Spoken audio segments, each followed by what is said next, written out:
Hello and welcome to today's virtual Hinckley Forum. The Hinckley Institute of Politics is a nonpartisan institute at the University of Utah. The Hinckley provides an array of transformative experiences for students through internships, forums, and classes. Hinckley forums seek to foster public discourse and civil debate on the most current and pressing issues, bringing in local, national, and international thought leaders. Today's forum is presented in partnership with the Asia Center at the University of Utah. The Asia Center is a Title VI National Resource Center for Asian and Pacific Studies. The center serves as a hub for Asia-related activities at the University of Utah, involving teaching, research, events, and outreach to K-12 schools and the broader community. The Asia Center supports Asian studies in the broadest sense, incorporating the languages and countries of the core regions of East, South, Southeast, and Central Asia, as well as Russia, the Pacific, and West Asia. We would like to thank our streaming sponsor, KCPW, for recording and rebroadcasting our forums as part of the Hinckley Radio Hour. Today's forum is US-China Relations in the Biden Era, and we are joined by panelist Steve On, Associate Professor in the National Sun Yat-sen University's Political Science Department, and Yan-Chi Tong, Professor in the University of Utah's Political Science Department. If you have questions for today's panelists, please go ahead and enter them into the YouTube chat. And with that, we'll get started. China and the US, there's so many things we could talk about. I feel like we could have a forum about something specifically about the economics or human rights, but we're gonna go ahead and try to cover everything a little bit lightly. So I think Professor Tong, you have a little bit of a presentation for us to start us off. So I'll go ahead and give you time to show that. Okay.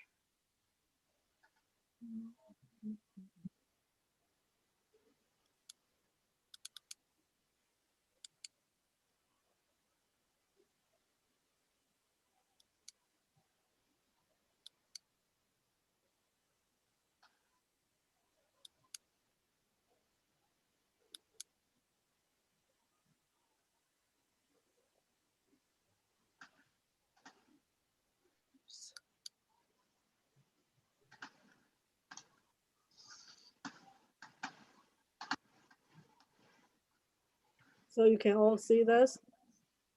Yes, we can. Okay, great. So first, I will just talk very, very briefly about the history of China-US relations. Well, I'm Professor Ong. If you feel that you have some comments to make, that's just free to join in. Thank you. Go ahead first. Very briefly, well, if we look at the important point in the history, in fact, it's not just China-US relations, it's PRC-US relations. So PRC was founded in 1949. So we count 1950s and 1960s. The relations between China and the United States, we can categorize it as hostility. They saw each other as enemies. And then things started to change in the 70s. The turning point probably is in 1972 when President Nixon visited China.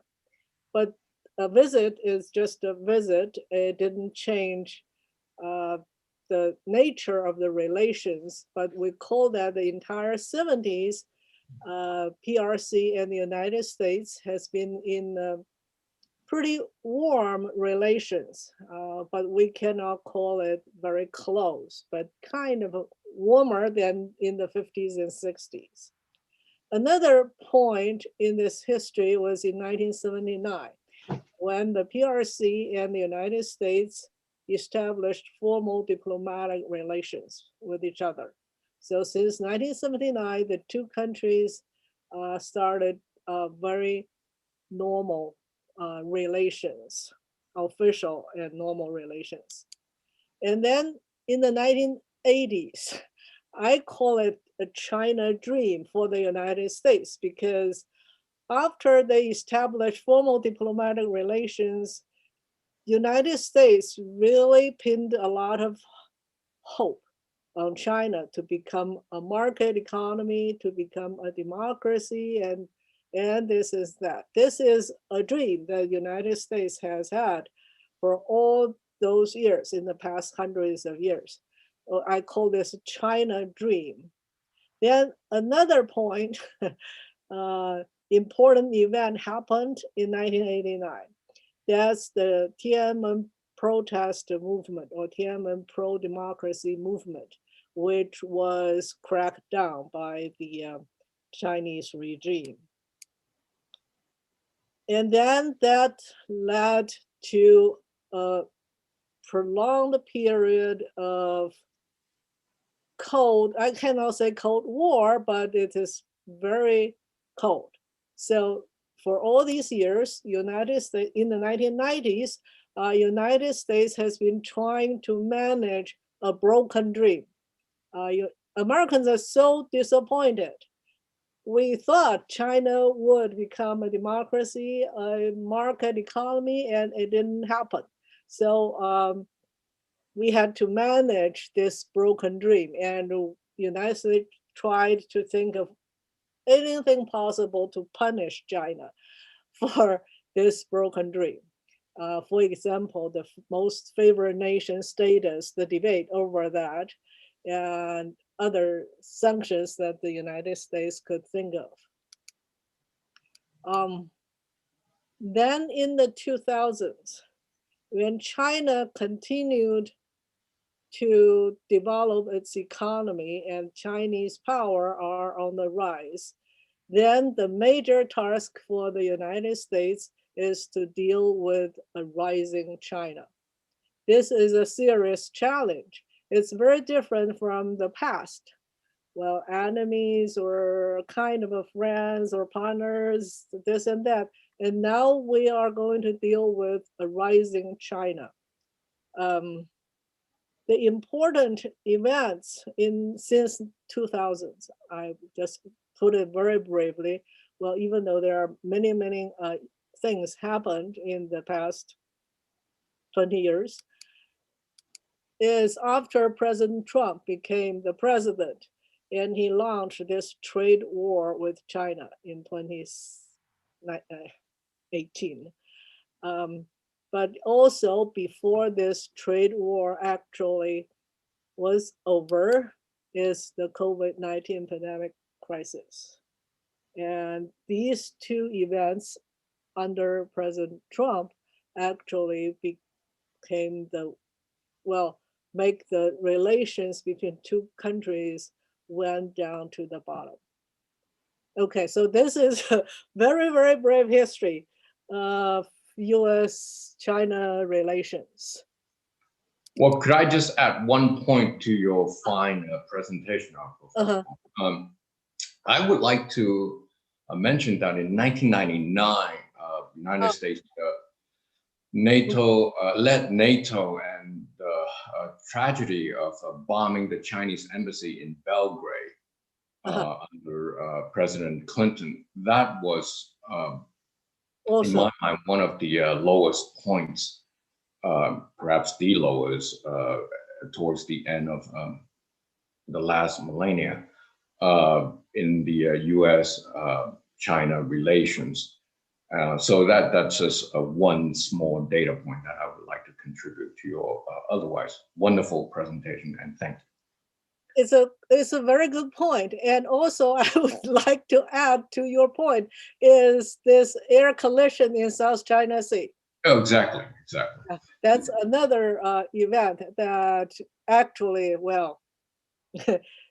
make the relations just went to the bottom. Well, after that, they tried to come back also during the Obama period, but then it is the most recent happenings. Absolutely. Very bravely, my comments about why the relations between two countries are like the same, like this. It is the structural change in the world order. And because first it is the rising of China and as a new power, and the United States as an existing power facing this challenge.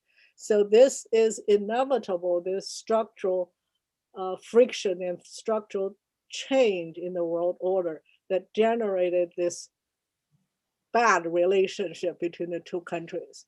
And now in the United States, there is bipartisan consensus on tough policies toward China. This is not just Republicans or Democrats, it's bipartisan consensus. China is, well, they may not put enemy. Some, I think Republicans would say this is enemy. And the Biden group probably wouldn't use this word, but basically all agree we need to have tough policies toward China.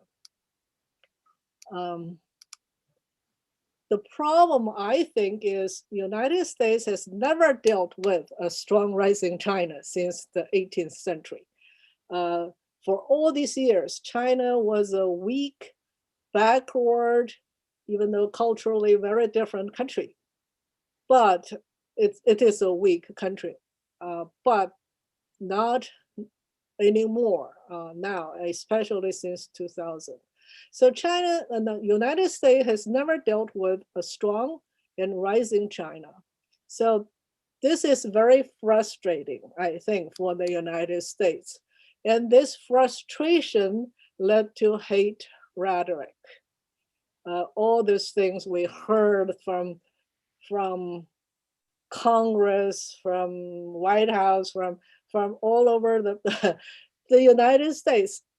What I heard, I would characterize as hate rhetoric. For example, I don't remember what the name of that senator who said the Chinese have 5,000 years of just cheating and stealing or something like that, right? I don't really remember her name. But anyway, so this kind of hate rhetoric has been there. And all these creations of Chinese virus and other things. Okay, so this is my looking at the current situation. Then I would think looking at Biden's administration. President Biden is unlikely to depart very far from President Trump's China policy. Why? Because, as I said, the structural change is beyond any individual's will or individual capability. It's not just one politician likes or dislikes something, because this structural change, just the rising power and existing power is there. The conflict is there, that and nobody can avoid that. And also because there is bipartisan consensus on China as a rival or serious rival, and also for domestic audience. I don't think Biden could really change much of the US-China policy. He has to please domestic audience there. However, I would think that President Biden will take a softer, but this softer basically compares with Trump's approach, will take a softer approach, such as calling the issue with China is extreme competition, not conflict, not the enemy, but extreme competition. So this is softer than the word that President Trump used. And also he suspended several policies targeting Chinese companies, such as WeChat and TikTok. So these moves showed some softer approach, but it doesn't mean that the United States would not take a tough position vis-a-vis China. I think I'll just stop here and see Professor On as comments. Okay, thank you. What I would like to add is that it seems to me I'm in mostly in agreement with you, Professor, that these structural issues in which we see a rising and more confident China taking on a greater role, especially in economic activities, forging ties with various developing nations, especially African nations. This rising tide, rising China, tries to displace the current leading power, which is the United States. This structural conflict, I think, for the most part, I would agree with you. My only squeamish and slight reservation is that I think due to the economic pressure from business leaders, business executives, and entrepreneurs in the United States, the sort of activities and sanctions and pronouncements that the Biden White House will have to make, especially when it comes to abusive trade practices, theft of intellectual properties, and intellectual property violations by the PRC. I think there's tremendous pressure on the current administration to do and to crack down on Chinese abuses. So this structural explanation that you give, I wholeheartedly endorse. And let me just take one or two steps back in the sense that if we look at the major headlines, right, the preoccupations of the leadership in Beijing, whether it is in Xinjiang province, the new security law in Hong Kong, and here in Taiwan. And I would say the PRC's military activity in South China Sea. All of these major headlines, in my mind, if we step back and look at these developments beyond People's Republic of China or the Republic of China, I would say these are imperial headaches and imperial legacy from the last dynasty that the Qing rulers have bequeathed to Republican China and now People's Republic of China. So those are my few points that I would like to offer on the discussion table, so to speak. That's great. Wonderful. Thank you, Professor Tong, for that presentation. You covered a lot of what we want to talk about, but I think we want to get into a little bit of the specifics as well on things that you mentioned. We talked a lot about economy, a lot about how China is rising. There's a lot of competition. What specifically is China doing in the last 30 to 40 years to get such positive economic results? Oh, about China's economic successful or relatively successful economic development, then there is this question about China model. But I don't want to spend too much time on this model, but I think one of the crucial component of this China model is state-led development. It's not really, well, they encourage market to work, but it is under the state direction. I want to say that. It is not a planned economy. It's very different. The state didn't really plan the economy, but the state actually directed the development and put a lot of resources into this economic development. And as the state has control all these resources of the country, so China's development, developed very fast in the past 30, 40 years. And also China adopted pretty, I think, effective strategy, like to increase the export to the world and make the Chinese product competitive in the world. Now China is the #1 trading power in the world, both in terms of export and in terms of import. So I think China adopted the right strategy and model. And there are other factors that many scholars suggested, like human resources, labor cost was cheaper, and well educated. But China is running out of this surplus labor, and people basically predicted that in the next 10 years, China will facing labor shortage. But until now, I think these are the factors that contributed to China's economic growth. Professor, Is on that your anything? question? Oh, sorry? Or do I answer your question, or That I was mentioned something else? wonderful. That was wonderful. Oh, Yeah, go ahead. no, just. Oh, okay.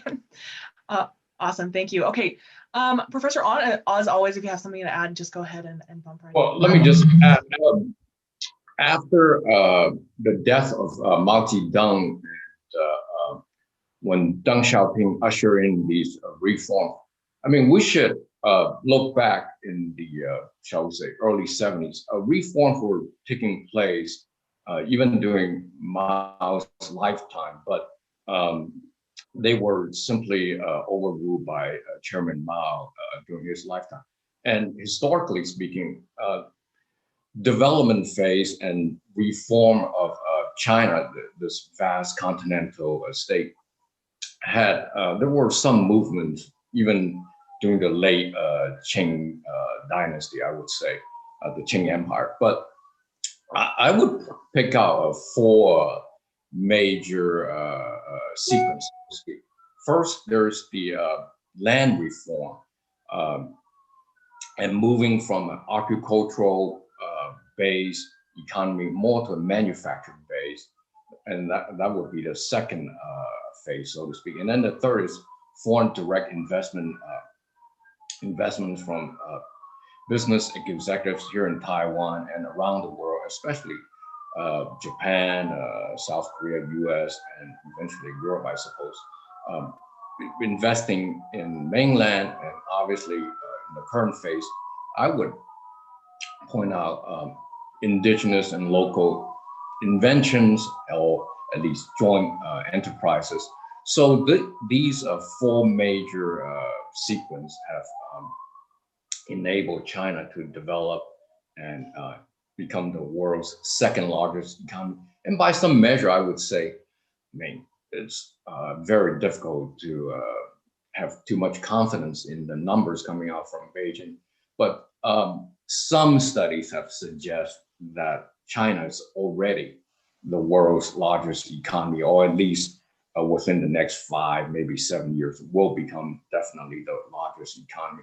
So I would pick out a land reform, a shift to a manufacturer, export-based economy, and foreign direct investment, and now a local invention and homegrown discovery. So I would like to add these points. Thank you. Yeah, that's great. I think it's also interesting to look at China in regard to multilateral organizations. You know, the U.S. has had such a strong input in modern history on, you know, things like the World Bank, economic multilateral organizations. And now we're seeing the rise of, you know, the Asian Infrastructure and Investment Bank. You know, it's headquartered in Beijing. Its focus is to, you know, improve the economy of Asian countries. I just wonder, how is the U.S. going to have to adapt from not only not being on top, but also not, we're going to have to get used to not being that leader or having at least a significant say in multilateral organizations. How can we do that? Go first, Professor Tom. Oh, this is, I think this move, like the Asian Infrastructure Investment Bank thing, is China's new moves in the last decade. And this also reflects China's ambition to be more active, or take a more leading role in world affairs, especially in this economic affairs, probably not in politics, but in terms of development. China is willing to take more of a leading role here, I mean, by establishing this bank. I know United States tried to persuade other countries not to join this bank, but didn't work very well. Most of the European countries decided to join the bank. I think United States is still, as I pointed out earlier, United States didn't know how to deal with a strong China. So United States is still learning to deal with these moves by China. I don't have good suggestions for American government, but I just believe American government will learn. Well, after years of experiment or try or just see, eventually will find a way to cope with this rising China. Well, let me add that as developing nations around the world have more experience at the receiving end of the CCP's leadership and their practices, I think these developing nations and even European and developed nations, they will realize that the word of the CCP leadership may not be honored, and that most often that they are falling into some sort of trap, whether it's the debt trap or diplomatic trap or whatever trap.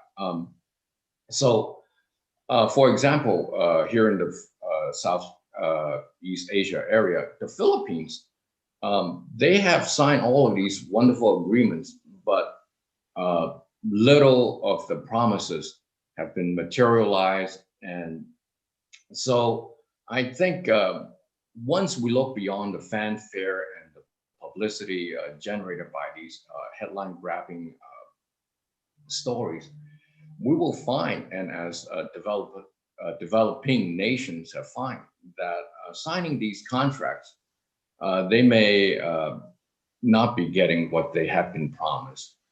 And specifically, just looking at, I would say, how the handover or the retrocession of sovereignty from sovereignty in Hong Kong from Britain back to Beijing. I mean, 50 years have not elapsed, and look at how much autonomy or relative autonomy and freedom have eroded in Hong Kong already. So I would say once more developing nations have experienced this sort of extreme and aggressive diplomacy, so-called wolf warrior, I think that's the term, wolf warrior diplomacy from Beijing, they will realize that it's a rather bad bargain that they have struck. And in my mind, they would turn to Washington and other other Western capital for assistance as opposed to relying upon Beijing. Yeah, great. Professor An, you mentioned Hong Kong and the autonomy there that they have. I mean, you're in Taiwan. For audience doesn't know, Professor An is joining us from Taiwan. It's almost 3 a.m. there, so we're really grateful to have him here. But he has, a special experience being in Taiwan. I wonder if you can give us a little bit of insight on what the U.S.'s role in relations with democracies that have some autonomy from China. I remember the infamous call that Trump made to Taiwan at the beginning of his administration, and that sort of the backlash there. So, what is the U.S.? How do we work with those democracies? Well, I think United States, whoever's in charge in the White House, the support that Washington and the State Department in Foggy Bottom, Washington, D.C., can offer to democracy here in Taiwan or South Korea or Japan, it's very, very important. And there's no more indispensable, there's no greater ally and friend than the United States for Taiwan, Japan, and South Korea. So I would say without United States military, diplomatic, economic, and all kinds of assistance and support over the years, um, many of these nations here in Asia, thriving democracies, I would say they would feel threatened. And let me just add briefly that my background, my bachelor's degree is in French from University of California, and I also have a master's degree in French from New York University. But I do have a master's degree in foreign affairs and a PhD from University of California. And I'm an American expatriate from San Francisco, teaching here in National Sun Yat-sen. And let me give a brief shout out to Wen Jiao, Ursuline University of Languages, where I teach as an adjunct one course per semester. So that's a little bit of my background. Thank you. That's wonderful. Thanks. We just had an audience question come in. I think I'll include these as we go because it's very relevant. Barry asks, after the actions in Hong Kong, what can we expect when looking at the future policy of US and Taiwan in relationship to mainland China? And I think I'll just add to that. In this past week, we saw Beijing move to impose more restrictions on Hong Kong in their elections, just in an effort to root out, politicians that they consider disloyal. What does that mean for Hong Kong? What does that mean for US policy? Would you like to go, Professor Tom? Would you like to take that up, Professor Tom? With regard to Hong Kong, I think it's a very complicated issue because you all know in 2019, almost the whole year, the students in Hong Kong has been protesting and involve a lot of violence there. The thing is, then after that, China decided to take a very tough measure against all these popular protests. That's my understanding, and they eventually passed this national security law and started to arrest some of the leaders and activists during those protests movement. I think China has tightened its grip on Hong Kong. But many in China would believe that if you don't do it, then basically you're going to lose Hong Kong. I mean, China is going to lose Hong Kong. And Hong Kong used to be a very important joining point between mainland China and the world. China received a lot of investment money from Hong Kong, but and Hong Kong now is losing its position as a financial center in Asia. So I think that basically explains some of China's moves. You like it or not, but that's the rationale behind China's decisions. And I don't think I don't think whatever United States does will help. I mean, for example, you can sanction certain leaders or frozen their bank account or something like that, or you list these people cannot visit the United States. That's not going to improve situation in Hong Kong. And also, I think Great Britain also issued the policy saying they can take a lot of immigrants from Hong Kong, and China had some countermeasures against that. But anyway, so I don't think all these things will help improve Hong Kong situation. Okay. Well, I would say having a free-willing, free-dealing Hong Kong, as Hong Kong was during British colonial time and in the early years after the handover in 1997. This sort of autonomy, I think the leadership in Beijing cannot tolerate a counterpoint or rival power base. So in my mind, it's a very brutal way to kill the goose that lays the golden egg. And if Hong Kong's finance and economic nosedive, and which the economic benefit goes to Taiwan and Singapore. All the rich clients, all the rich Hong Kongers, they have fled and either relocated here to Taiwan or take their money to Singapore.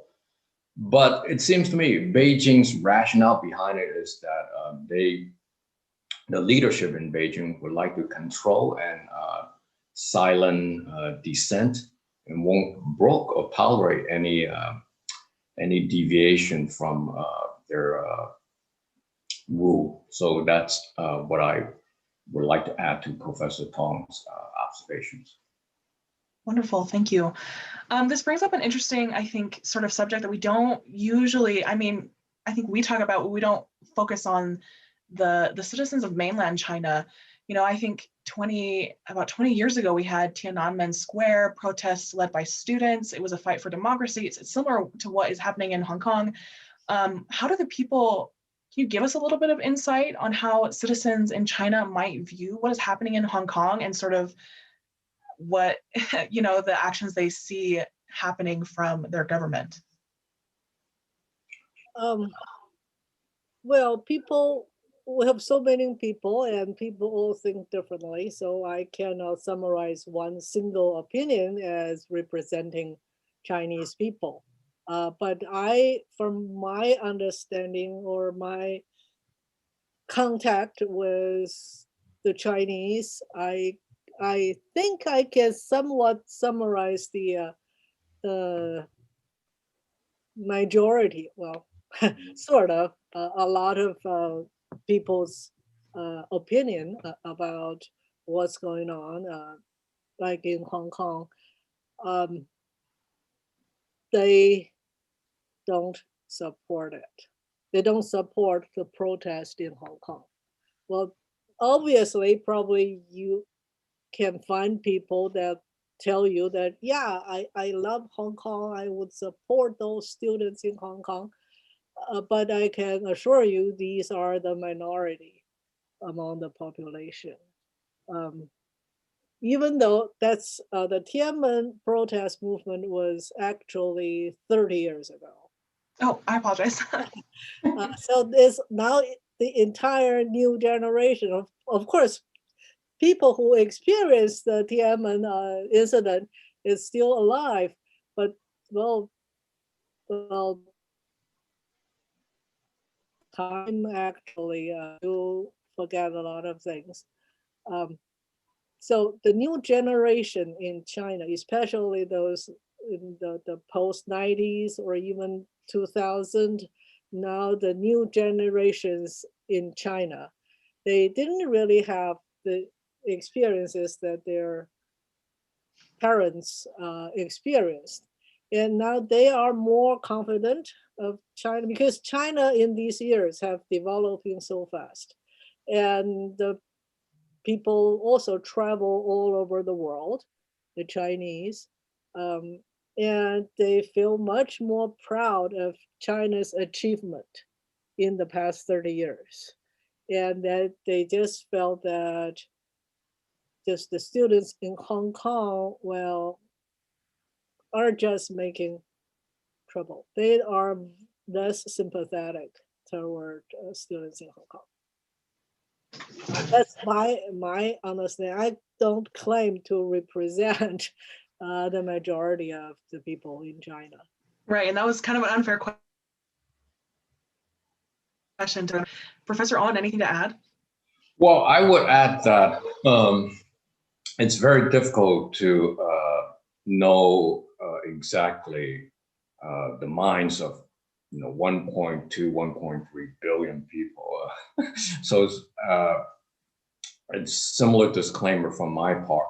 But one thing I would like to add is that due to the lack of freedom of information, free flow of information. As you know, there's a firewall and censorship on mainland, unlike Taiwan and Hong Kong.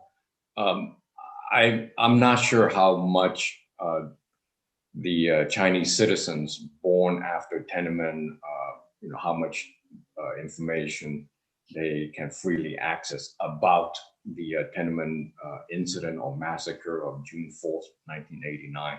So to answer your question, we have to conduct empirical research, and unfortunately, that's not possible. Wonderful, thank you. I think along these lines, I think we should talk a little bit about, in the past week, I believe Thursday, we saw the Dutch parliament passed a motion to call China's treatment of Uyghur Muslims genocide. And I know that there's been a debate on the world stage about whether or not to call it genocide. This makes the Netherlands the first country in Europe to call it that. And I wonder, what is the U.S., what does the U.S. consider when deciding how they would respond to human rights violations that China is taking? Why haven't we seen more of a response from the U.S. And then joining the Netherlands and calling it a genocide? Go ahead, Professor. Again, I cannot say I know what's going on in Xinjiang. I think people need to go there, and not only to look at the surface and also look inside. And so I don't think I am really qualified to make comments on what's going on in Xinjiang. But again, just from my own impression, I can say that the criticism or the accusation of genocide probably resonate the least among Chinese people. And most, unless you are a Uyghur or a member of the Uyghur group, the majority of Chinese people are Han people. I think probably this accusation of genocide, as I said, resonate the least among Chinese people. People will say, hey, their understanding was that these ethnic minorities always enjoy preferential treatment in China. For example, they don't have to follow family planning. To have one kid, one family. And when they go to university, they have this affirmative action that favoring minority students. So that's what the Chinese people understand. They say, we treat them very well. How come then suddenly you have this accusation of genocide? And also in the past, there are several incidents that the Uyghur group or Muslim group in China attacked the Han Chinese and actually slaughtered a lot of Chinese, several incidents in the past. And people just felt that the government need to do something to stop this. So this is my understanding, but I don't know why Holland passed this resolution. And I just think United States should be cautious not to jump in, because I know in the past, the Trump administration used this, even though they didn't have an official policy, but at least they used this word freely, genocide in Xinjiang. I think the new administration should be cautious in doing this.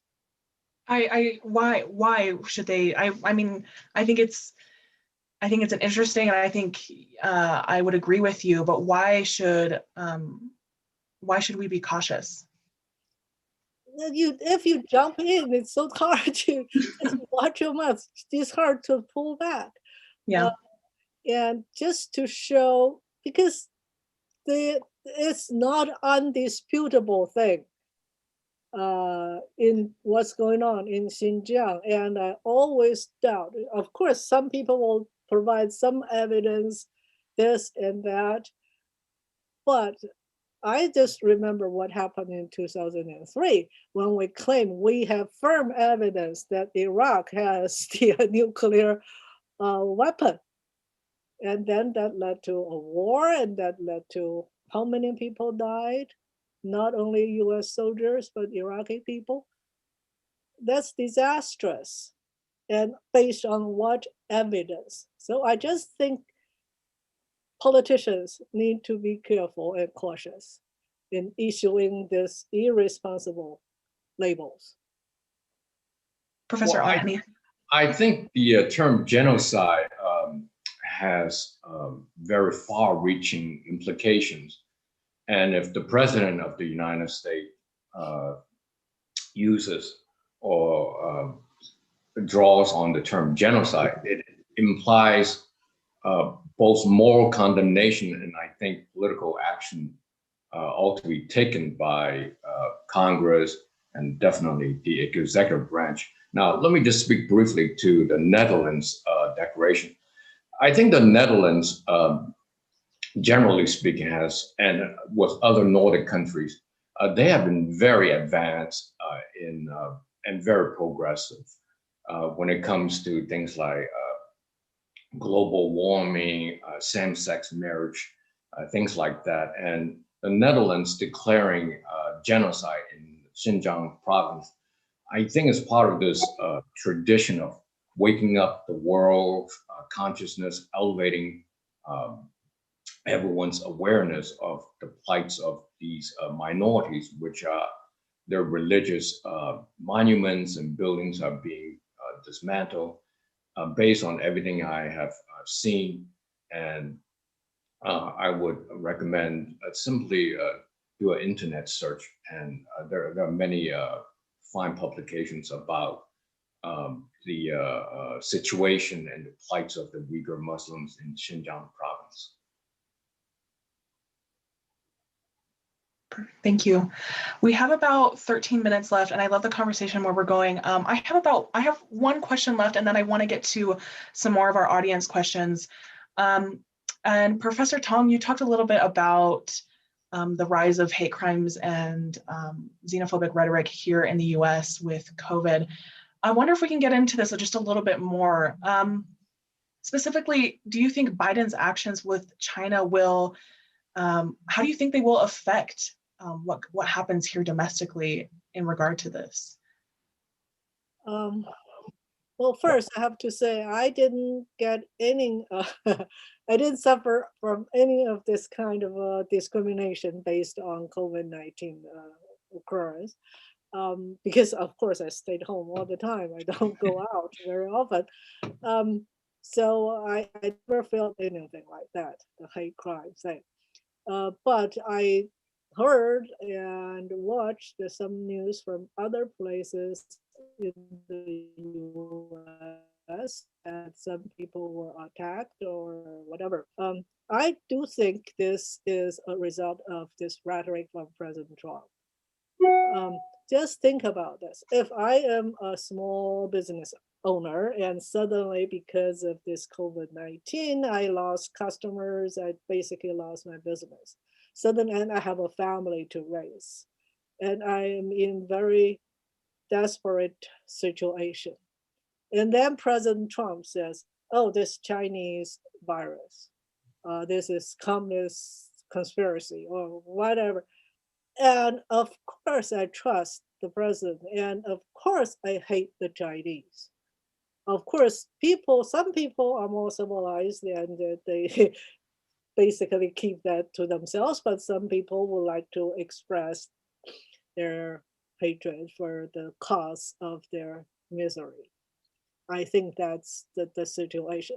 If I think the Biden administration is trying to limit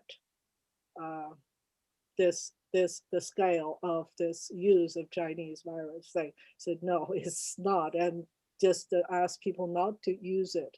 I think this will help, but I mean, I don't know to what extent will this reduce the hate crime here in the U.S. Well, I think the president of the United States can set the moral tone, the high ground, and that the anti-Asian racist incidents that have been reported in mainstream news. Of course, President Biden ought to condemn, and I believe he has condemned these racist incidents. Whether they are hate crimes, I mean, it's difficult to point one's finger without evidence. But based on what I have seen online and all the credible sources that I've looked into, it does seem like the exponential surge of crimes against Asians for no other reasons than that they are Asian Americans have risen and risen dramatically. So I support and applaud President Biden's setting the right moral tone by condemning these heinous crimes. Awesome. Thank you, Professor Tong. Let's get into some of our audience questions. Some of these are very specific. So Naum asks, how does China's economic investment in East Africa affect the region and China? Say it again. Yeah, no worries. Okay, so how does China's economic investment in East Africa affect the region and China? Affect the region and China. Well, China has increased its investment in in Africa, East Africa.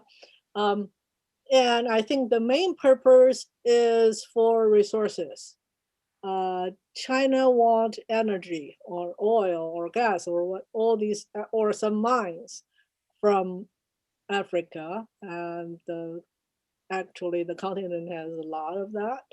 And but these African countries just on themselves are unable to exploit their rich resources. So China invested there. I think for China, they are aiming at a win-win situation. And China, mainly what China did is to provide aid and actually to build all the infrastructures in Africa, railways or highways, and and the port, and to help African countries to export their resources out. But on the other hand, the African countries will now have highways, railways, or hospitals, and all these instructors there.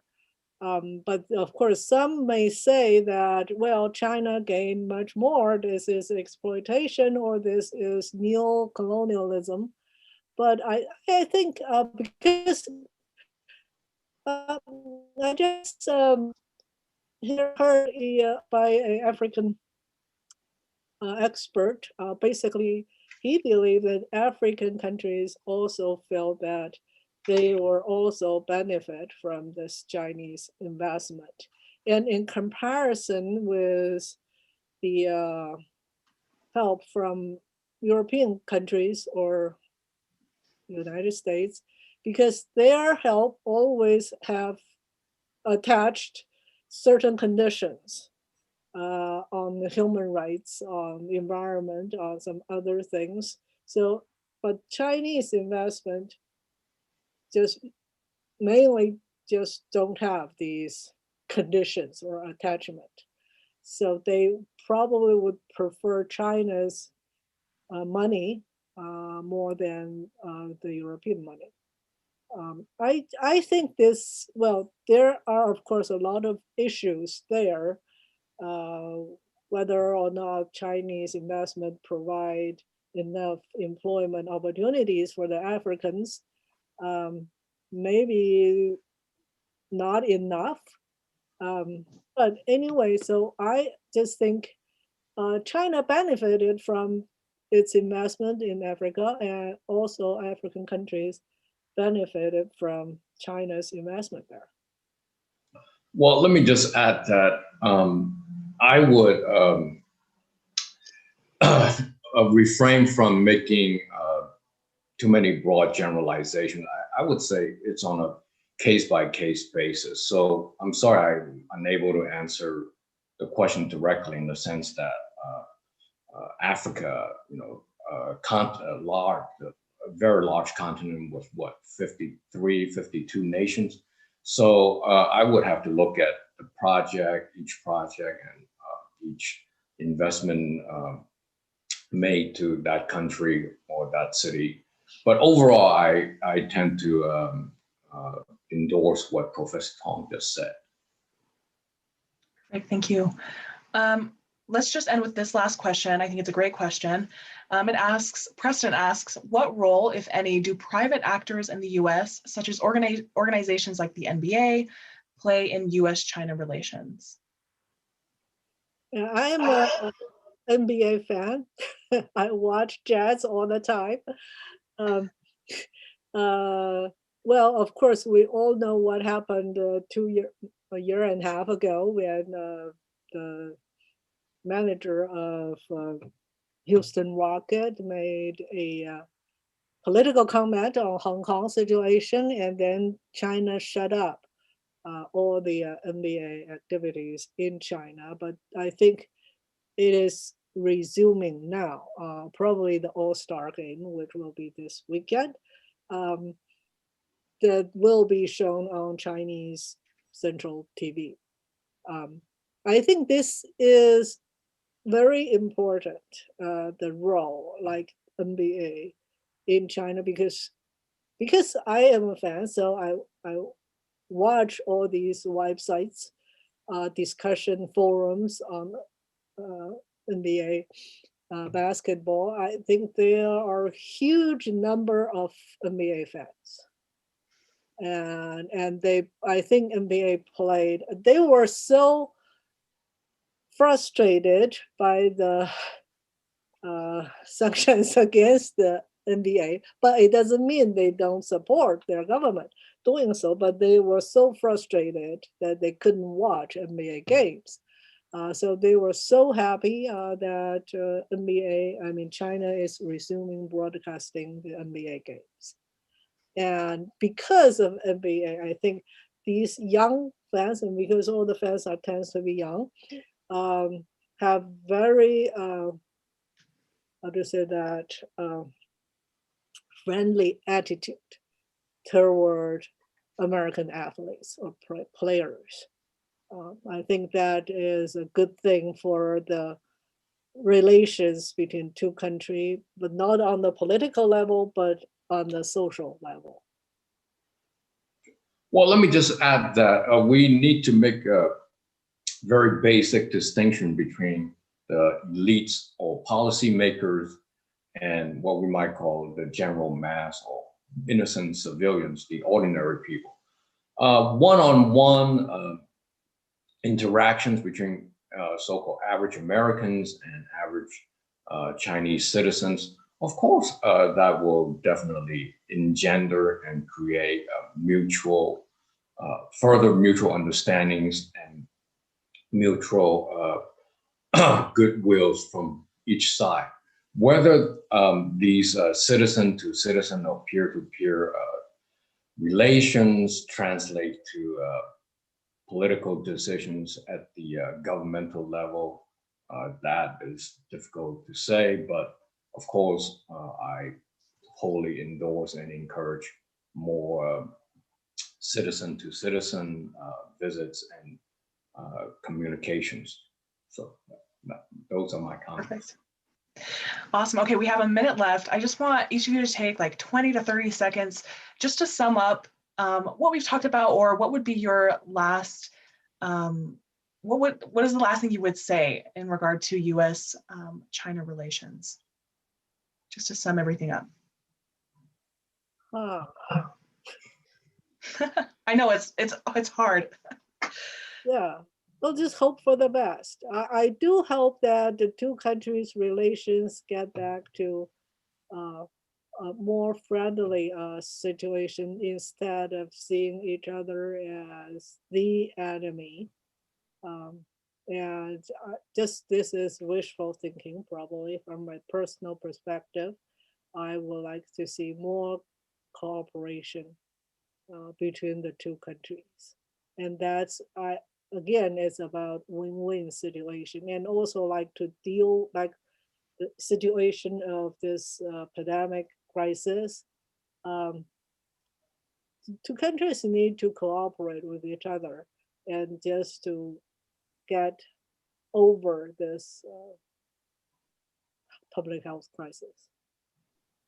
Well, I would say that our political difference, our ideological difference aside, citizens from China, tracing all the way back to the Qing dynasty before the creation of the United States, have contributed greatly to the well-being and the development of the United States. So I hope, just as Professor Tong just expressed a moment ago, that greater cooperation and greater understanding from both the US and China and Chinese citizens around the world could be,